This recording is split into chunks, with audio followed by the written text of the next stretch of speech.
अखिल भारतीय मराठा महासंघाचे जिल्हाध्यक्ष वसंतराव मुळीक यांच्या वाढदिवसानिमित्त आज कोल्हापुरात सर्वधर्मीय रॅलीचं आयोजन करण्यात आलं होतं। आमदार सतेज पाटील यांनी या रॅलीत सहभाग घेत वसंतराव मुळीक यांना शुभेच्छा दिल्या।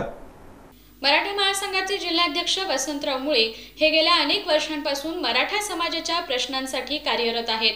मराठा आरक्षणाचं आंदोलन असो, समाजातील कालबाह्य रूढी परंपरांना फाटा देणं असो, स्वराज्य भवन उभारणीचे प्रयत्न असोत, या सगळ्यांमध्ये ते अग्रेसर आहेत।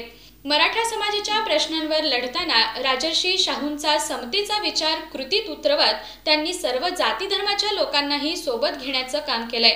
आज त्यांच्या वाढदिवसानिमित्त निघालेल्या सर्वधर्मीय रॅलीतून याचीच प्रचिती आली।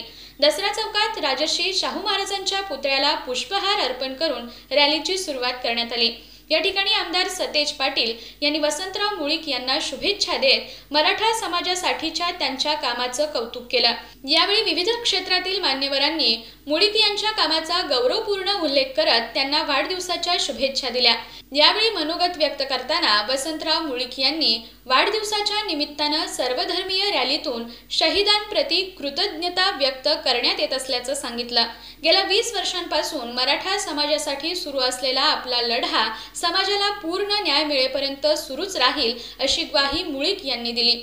यावेळी मुस्लिम बोर्डिंगचे कादर मलबारी, पापाभाई बागवान, शशिकांत पाटील, रामसिंग राजपूत, उत्तम जाधव, रामचंद्र पोवार, अवधूत पाटील, किशोर घाटगे, बबन रानगे, शंकर शेळके, संदीप देसाई, अनंत म्हाळुंगेकर आदी उपस्थित होते।